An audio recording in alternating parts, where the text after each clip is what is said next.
Welcome back. I am Dr. Brian Peterson, and we are starting Lesson 5. This is Chapter 4 of our series on the Bible, Sexuality, and Culture. Today's lesson is going to be on the marriage mandate, Part 1. We're going to look at this over a couple sessions, and we're going to start in Part 1 looking at biblical marriage and sexuality. In other words, what does the Bible have to say about marriage? When we go back to Genesis chapters 1 and 2, and in this case we're actually going to pull in chapter 3 and the issue of the fall. But the enemy, and I speak of that with a capital E, Satan, the devil, or however you want to look at it, when he attacked the Genesis mandates, and he did it, of course, through culture, he did it in reverse order. And I've mentioned this before. In other words, he started with what I think is probably the easiest issue to attack, and it goes back to the fall. And we go back to Genesis 3:16. There was already an issue after the fall, and that was the issue of the enmity between man and woman. In other words, when marriages come together, marriage is not easy. Being married for 13 years, it's not easy. It's one of the things you have to work at. And the enemy knew that this was one area that he could attack easiest. And the reason is because of that enmity that was created between man and woman. God himself declared this is what had happened when Adam and Eve sinned, that the man is going to seek to rule over the wife. And again, that's not prescriptive, it's descriptive, I believe, of what is going to happen because of the fall. And so the enemy recognized that, and he has used that to his advantage to put a wedge between the man and the woman, between husband and wife. And now what we are seeing is an increased attack on the marriage and the marriage unit. Now, marriage was to be a lifelong bond. It wasn't something that we were to sever. Now, I understand that there was, within the biblical text, and we mentioned this in an earlier session, that there were a lot of different forms of what was classified as marriage and, the breakdown of marriage within the Bible. I mean, we have polygamy, and then we see issues of divorce taking place. Marital unfaithfulness, David and Bathsheba. We see these types of issues taking place within the text. But again, that doesn't mean that was the prescription that God wanted for humanity. These were what were known as descriptive of how humanity has fallen from the ideal of Genesis creation mandates. Genesis 2, as we look at that, is where we really begin to see the whole foundation of marriage. Now, in Genesis 1:27 through 28, we have God created men and women, male and female. He created them to have dominion. And then he pulls out that portion of the text and he expands on it in chapter 2. He is trying to show what is the confines in which man and woman are to come together. And that's where we see the covenant of marriage, as I've noted before. Now, affirming scholars, we go back to this discussion, affirming scholars insist that the Bible offers conflicting presentations of marriage. So redefining it is not a problem. Now, in my next lesson, we're going to talk more about the whole issue of redefinition of marriage. But just now I want to note that this is what's been going on in our culture. It is the belittling of marriage because of what we see in the biblical text. They say, well, we're seeing all of these different conflicting presentations, so therefore we can kind of monkey around with it. And I'm here to say that that's a major problem. Western culture, in other words, has rejected or redefined the mandate of marriage. Wasn't just a couple decades ago, and we're looking at DOMA, the Defense of Marriage Act, 1996, and that marriage between a man and a woman. But yet, Western culture is attacking that head on. Cohabitation and divorce are two other means of attacking marriage, and we're going to be looking at that briefly in today's lesson. And so, there are many ways that the enemy has used to get at the foundational mandate that God has given in Genesis 1 and 2 of marriage. And as we work through, we're going to see that there is hope. And the hope is that God, when we put God in the center of our marriages, that things will go well. So scholars have noted that the Bible begins and ends with marriage. And so I want to look at kind of the encapsulating aspect of the Bible. When you look at Genesis 1 and 2, and especially chapter 2, where the covenant of marriage is given. Now, this is literal in the sense of the literal marriage of Adam and Eve. But then you go over to the very end of the Bible in Revelation chapter 21 and 22, and then you have this image of the marriage supper of the Lamb, and where you have the coming together of the bride and Christ as groom. It's a metaphor. And so the Bible begins and ends. I've heard scholars point this out on more than one occasion. The Bible begins and ends with marriage. That's how important it is. And even, of course, throughout the Bible, we see that analogy as well, where marriage plays such a central role. Christ in the church, the Christ and his bride, and Israel and the spouse, Yahweh. And so marriage was the first institution that was established by God. He didn't institute nations. He didn't institute cultures in society. What he instituted was marriage, the coming together of husband and wife. And that's why it is so foundational to our culture. And again, what we have actually seen is this push away from marriage, which again is the foundation of culture. And what happens when you do that, we are going to see kind of the chaos that we are seeing within culture. Adultery and divorce undermines marriage. That goes without saying. When you look around at the increased divorce rates within culture, I think it's close to 50%. That's 50%, 50%. In other words, half of our marriages end in divorce. And of course, along with that a lot of it comes out of issues of adultery and whatnot. Same-sex marriage, of course, goes against the biblical model, and nowhere in the text do we ever find that model being presented. And even though churches are trying to say, hey, it's perfectly fine, the Bible is okay with this, never do we see this. Only heterosexual marriage is ever presented within the biblical text as being the model. Now again, different forms of heterosexual marriage, be it concubine usage or be it polygamy or whatnot, that's definitely there, but it's still heterosexual in nature. And again, even though God frowned upon that, it was still heterosexual in nature. And so I want to look at, again, continuing on this idea of the biblical perspective. When we go to the New Testament, we looked a little bit at the Old Testament. We go to the New Testament in the book of John chapter 2. We actually, if you've ever been at a wedding ceremony before, you've probably seen this or heard this, I should say. It's where Jesus sanctioned marriage at the wedding at Cana, and how he was there, and he was one of his first signs that he does is turning water into wine at the marriage at Cana. And so marriage, one of the very first things that John tries to point out is Jesus was involved and there in condoning marriage. Jesus also defends marriage to the Pharisees, and I've mentioned this before in Matthew 19 and Mark chapter 10, where you actually have the Pharisees kind of pushing, that Moses had allowed for divorce, and Jesus goes back once again to Genesis 1 and 2 and stresses the Genesis mandates that it wasn't supposed to be this way. Paul defends marriage. In 1 Corinthians chapter 7, we see Paul defending marriage, and he's saying, look, ideally, if you could stay single and you could be, work more for the kingdom and share the gospel, but he says, look, that's not for everybody, and marriage is important. And thank God he gave that, made that note. Marriage ultimately stabilizes our culture. And so the point I'm trying to make is that marriage is throughout the biblical text, and it's always heterosexual marriage, is foundational. God wanted us to channel all of our sexual energy into marriage. It wasn't meant for, that which was outside the marriages. It wasn't how our society sees things today, that's for sure. And so the alternative, biblical marriage arrangements, I just want to take a couple minutes and look at those. What were they?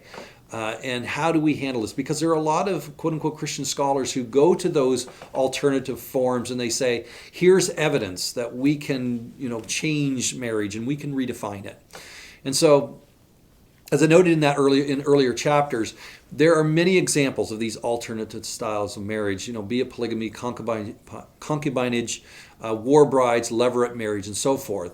What I find interesting about this, first and foremost, even though they're in the Bible, is that most of these polygamous marriages are in some way negatively critiqued in the Bible.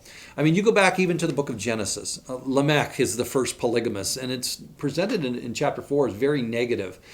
Abraham, when he takes Hagar, in other words, enters into this second marriage, it created chaos in his marriage.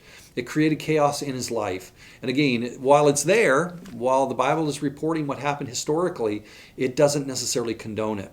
And this is the same for Jacob when he ends up with 2 sisters as wives and then 2 more handmaidens. So he ends up with 4 wives. It was absolutely chaotic. And it showed in the lives of his sons, ultimately his sons selling Joseph into slavery. So you can't look at the biblical text and just say, well, the Bible says it, so therefore it must be okay. The Bible critiques it quite heavily. And one other example, you go over to Samuel, 1 Samuel, and you have Elkanah marrying Hannah and Peninnah. And these are Samuel's parents, and it was chaotic. It presents a very chaotic presentation. Even though God was working in the midst of man's fallenness and humanity's fallenness, it was still chaotic. So these were all what I call the descriptive presentations of fallen humanity prior to the coming of Christ. Now, since Christ's coming, there's more of a importance placed upon marriage in the sense of we are held more accountable. And so that's why Paul teaches, let elders and deacons be the husbands of one wife and so forth. It was because of the coming of Christ and the fact that there was a better understanding of what was required moving forward. And so just to sum up some of these findings, these alternative forms of marriage really robbed women in particular of the closeness of heterosexual marriage. So if one man could have 5 wives, how intimate could he be with one? And so what it was doing was it was an attack on women in the ancient world, and God recognized this, and this is why Christ stressed the importance of one man and one woman in marriage, because of the intimacy that was lost in these other forms of marriages. God used the marriage arrangement, as I've said before, to present his relationship with Israel and then later Christ in the church. You'll notice he doesn't say, well, I'm going to marry this one and I'm going to marry that one and they're all going to be my wives. No. Israel and Jerusalem, or Israel together as a nation, were to be the bride. It was monogamous. In the same way we see again in the New Testament with Christ in the church. It wasn't Christ in the church and somebody else. It was a monogamous presentation. And again, you can look these up. Hosea chapters 1-3 is probably one of the clearest examples. Jeremiah 2-3 and so forth. And so very much an important aspect of what it means to follow God and what it means to follow the mandates that he has given. And so I want to move over now and look at how sex was presented in the biblical text and how culture has begun to warp that, and how the marriage bed and how that has been defiled. In the very beginning, God created sex and marriage. Again, I often joke with my classes. I say, God is not a prude. He's the one who invented sex, created it. And in the garden, he said, look, be fruitful and multiply and fill the earth and eat from the trees of the garden. In other words, enjoy each other sexually in the confines of marriage and eat lots of food on me. In other words, he's picking up the tab. Those were his commands. And what we have done, again, the purpose of this, what we have done to that whole idea is we have made sex as something as just to play outside of marriage. It's something that we use for entertainment. And this is where the problem arises. So God established the covenant of marriage in chapter 2 specifically as a place for that sexual intimacy. It wasn't a free-for-all. It was for one man and one woman coming together.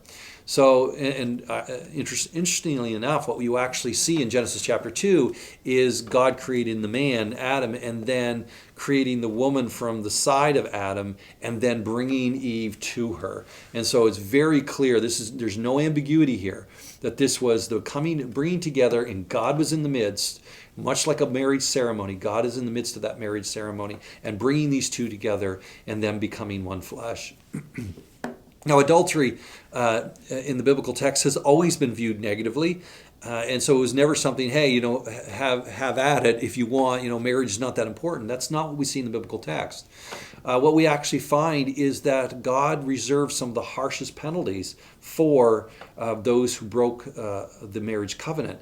And matter of fact, death was the penalty for those who committed adultery. Very important to recognize. When God establishes different punishments for things, you should take note of that, because that's how he views the importance of those foundational aspects of creation. Now, some Christian scholars, and this is what I'm finding interesting, and I talk a little bit about this in the book and give you some statistics, but some quote-unquote Christian scholars are actually saying that the Bible supports sexual promiscuity. Hey, we can go to the biblical text and we can find it. We can go to, for example, for how they interpret the Song of Solomon in the book of Ruth. They say, hey, this is all about premarital sex. And I'm like, you have misunderstood what the text is actually presenting. I read one scholar, one self-professing Christian scholar, who said, yeah, I would never have my daughters read the Bible to get their sexual ethics from the Bible because it's so chaotic. And I'm like, do you understand that maybe that's not the Bible that's the issue? Maybe it's the way you're interpreting the Bible. And so the Song of Solomon is not the picture of, free sex and, free love outside of marriage. It's actually showing how marriage is to be confined, or sex is to be confined within marriage. It has this catchphrase, do not awaken love before it's time, in chapter 2, in chapter 3, in chapter 8. Time and time again, it always points out, do not awaken love before it's time. What is the time? Marriage. That's where it's to be. And some people have looked over at the book of Ruth and they said, Ruth chapter 3, when Ruth goes to the threshing floor late at night while Boaz is under the influence of alcohol, the way it's being presented there, that she in some way took advantage of him. That is not at all what's going on there. Even though that may have been the intent, that's not what happens. There's actually a very clear presentation of Boaz protecting Ruth's image and her character. And so a lot of these interpretations are misguided. One of the other disturbing things that I've noticed is that some Christian counselors are actually, and I've read these Christian counselors being published by evangelical publishers, basically saying that, hey, as long as a couple, depending on how long they've been together, as long as they're in agreement and they're committed to one another and they're going to get married, hey, if they involve premarital sex, in their relationship, that should be between them. It's not a major issue. I just find that very disturbing. That is seeding the ground, and marriage is where it is to be confined to. Sex is to be confined to marriage, and what happens when we get that out of whack? Problems are going to ensue. So the Bible is really supposed to be countercultural. Instead of us acquiescing to culture and saying, hey, it's okay to do whatever we want outside of the confines of marriage, we must be countercultural because that's what the biblical text actually presents. And so I want to look at how marriage has actually stabilized culture. And again, you may be saying, what's the big issue? Why are you, harping on marriage? Well, I'll tell you, marriage has a long history. So like I said, it's the first institution that God established, the first covenant. And so we go back to America, for example. There's no question that marriage is what brought stability to the American culture. Families are the basis of society. And they bring that stability. And without marriage, you are going to have chaos. You just have to go back to Europe in the Middle Ages, and you will find absolute chaos because of the lack of marriages and the importance of marriage. And it was actually the church that brought stability to European culture because of their stressing of the importance of the family unit in marriage. Early on, a French diplomat by the name of Alexis de Tocqueville, who lived from 1805 to 1859, he came and he visited America. And one of the interesting things that he noted, he wrote this, he said, certainly no other country in the world do we see the tie of marriage where it's more respected, and I'm paraphrasing slightly here, than in America, where conjugal happiness is more highly or worthily appreciated. In other words, he noticed this about America, that we valued marriage and we valued the family unit. And unfortunately, that is not where we are as a culture today. In Western culture now, sex has been viewed as something it's just fun and it's play, as I noted before. Virginity is something of which to be ashamed. In other words, time and time again, I'm seeing young people, especially young women, who are mocked for remaining virgins until they're married. This is the purity culture is being mocked, and I understand that there may have been excesses in how this was presented, but I'll tell you, there's something to be said for reserving yourself and preserving your sexuality for marriage. It's very important. Birth control and abortion minimize really the value of marriage when you can, get rid of any of the repercussions of sex outside of marriage through either through birth control or abortion. Then that has diminished the value of marriage. A 2019 Pew Research poll showed that 46% of evangelicals were absolutely fine with premarital sex, as long as they were in a committed relationship. Again, we have bought into the culture. I find that absolutely troubling when you stop and consider the fact that 46% of evangelicals are saying that. Our culture has rejected the concept of shame, and that's one of the issues. I can remember a day and age when shame would actually keep people from doing things and from declaring that they're doing certain things. I mean, shame kept me from doing a lot of things as a young man. Not wanting to bring shame to my family, shame to myself, and shame to the church, shame to God. But we are now living in a culture where, hey, don't let anybody shame you for what you are or who you are. You need to be your own self. And that becomes a problem because God gave us emotions for a reason, and these emotions are there to be used properly. And shame actually is one of those good ones that if it's used properly to keep us from doing things that are against God. One of the other issues that we are seeing in culture and how we are seeing marriage undermined, and that's through pornography. The statistics on this are absolutely staggering. And I would encourage you to do a little research on this. And I've touched on some of this in my book, and I've given some resources in the footnotes there. But the readily accessibility of pornography on our mobile devices, on computers, and online is absolutely staggering. Right now, the stats show that about 60% of all divorces in some way stem from someone's use of pornography. And so again, this is a direct assault against marriage, and it's something that we need to be on guard of all the time. One of the other issues that we are seeing, one of the side effects of belittling marriage and having sex outside of marriage is the increase of STDs. And this all comes from our sexual promiscuity. One of the statistics showed that nearly half of all the new cases of STDs in America are coming from the group of 15 to 24-year-olds. 50%.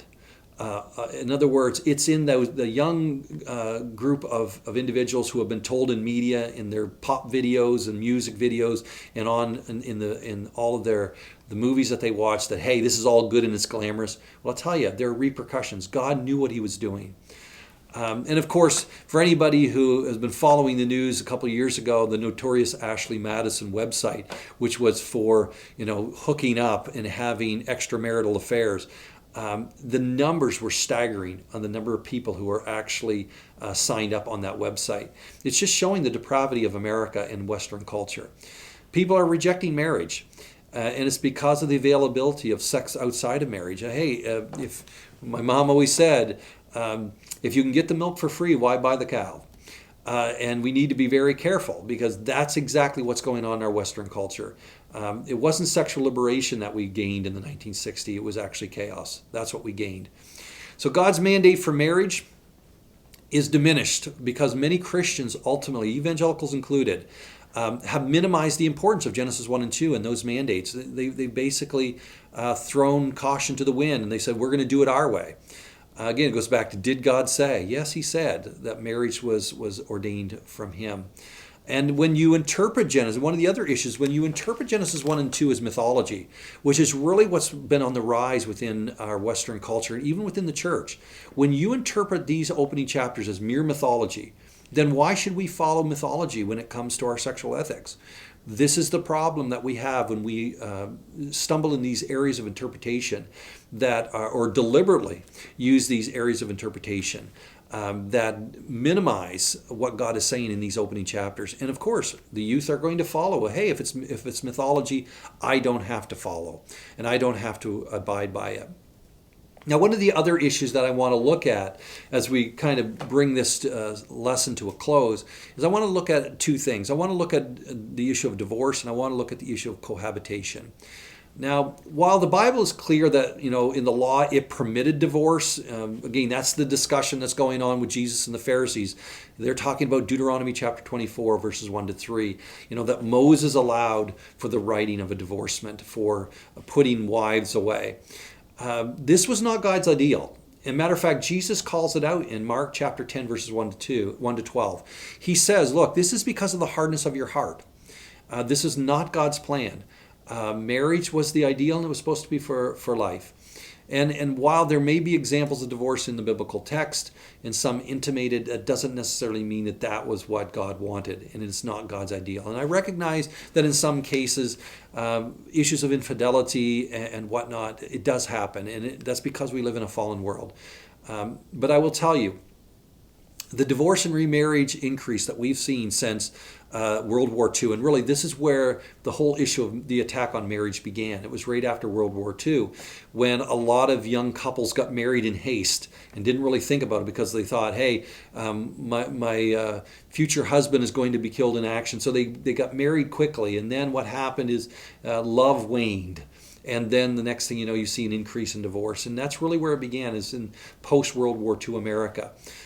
It really spiked right after the no-fault divorce was granted in 1970 in California. It spiked. Divorce kind of went right off the chart. And then it began to decline in the 1980s. And people say, well, that's because, hey, we've got it stabilized. No, that's not what happened. In the 1980s, what we were actually seeing were people rejecting marriage outright. And we saw that rise in cohabitation, which we're going to look at in a minute. And so why get married, like I said, when you could have free sex whenever you wanted it?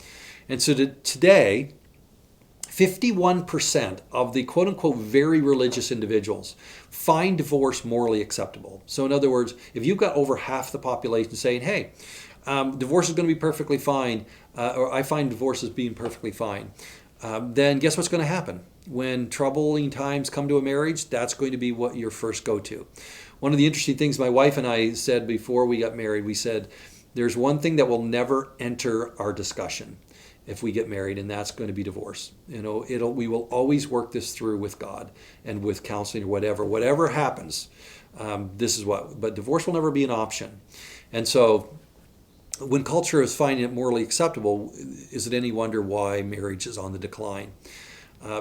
Now, there is some good news in the midst of this. We often heard the statement said that the church is right on par with the world, where the world has, and American culture has a 50% divorce rate, that the church is right there with them at 50%, and we are to blame. Well, we have found out, and again, in the book, I give you some of the resources to study this yourself, but we've actually found that was a flawed statement that was made. And those research polls that were done were based upon people who declared themselves to be Christian. Well, when you've got 85 to 90% of America saying they're Christian, that doesn't necessarily mean they are. It doesn't make you, as Keith Green once said, going to church doesn't make you a Christian any more than going to McDonald's makes you a hamburger. And so what they found is that those who were really going to church on a regular basis, the divorce rate was at 25%. Now, I still find that too high, and I think that that's a major problem. And so the good news is it's not where the world is, but at the same time, it's something that we need to work on and really put marriage front and center. Now, the last thing I want to look at is the issue of cohabitation. Many in America are choosing to cohabitate as opposed to marriage. And actually, early on, they were told this is going to be good. Based on one national survey, and a number of national surveys, but really those between 2014 and 2018, there was a number of them done. Self-identifying evangelicals, and again, this is where I find this statistic quite troubling, but self-identifying evangelicals who cohabited rose from 3.9% to 6.7%. That is a 72% increase in 4 years. And so what we are seeing is within evangelicalism, the rejection of marriage and the acceptance of premarital sex and cohabitation and whatnot. And again, this is something that ought not to be named among Christians. Again, church should be teaching the importance of marriage in these Genesis mandates. Now, I want to just throw some numbers at you, because statistics can be very cold. But I want to give you some of the numbers, some of the staggering numbers. If we go back in 1970, the number of couples who cohabited was about 523,000. Now, 10 years later, so you go from the 1970s, that tripled to 1.6 million. By the early 1990s, America was at 3 million. In just 1 year, from 2009 to 2010, that was the last census. We were just finishing up one now. But the last census in 2010, it had gone and jumped 13% from 6.7 million to 7.5 million couples in America cohabiting. So you can see numerically where this has gone. Now, again, I want to take those stats, and I want to just give some cold hard truth to what that means. While many suggested that cohabiting would strengthen marriages, what they actually saw was just the opposite. The statistics proved just the opposite. We are seeing that God knew exactly what he was talking about and what he was doing when he established marriage. It proved, the statistics are staggering. 70% of people who cohabit in relationships, those cohabiting relationships end within a year. So in other words, they may think that this is a trial run, it's all going to be good, but 70% of those end within 1 year. And those who do go on to get married and thinking, hey, we tried it out and it's working, they have a 50% higher divorce rate than those who don't cohabit. So no matter what culture and what the surveys are saying when it comes to the counselors, I'll tell you, it's very clear. God makes it very clear to what is important, and marriage is foundational. And so as we bring this chapter to a conclusion, I want to look at just kind of where we have been and summarize some of our findings. Promiscuity, no question, has diminished the value of marriage, as has divorce and remarriage and cohabitation. And when you look at the enemy's attack on marriage, these are the areas. And again, a lot of this came out of the sexual revolution of the 1960s. And that's why we have seen that increase in a lot of the chaos in our culture. What we are seeing is that no longer do people stay together for life. A famous actress once said in her marriage vows, "As long as we both shall love," as opposed to "as long as we both shall live." It is one of those things that we should recognize. It is lifelong.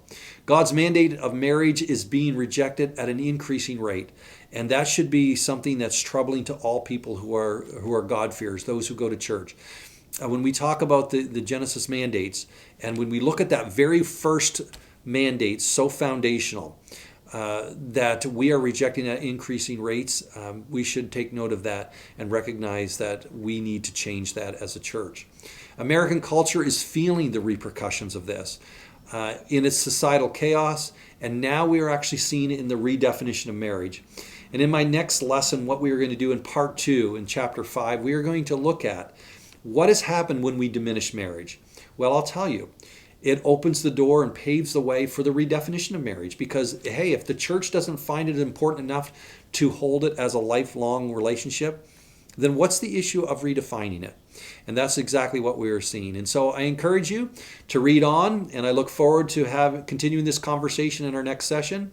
Until then, have a great day, and we will see you next time.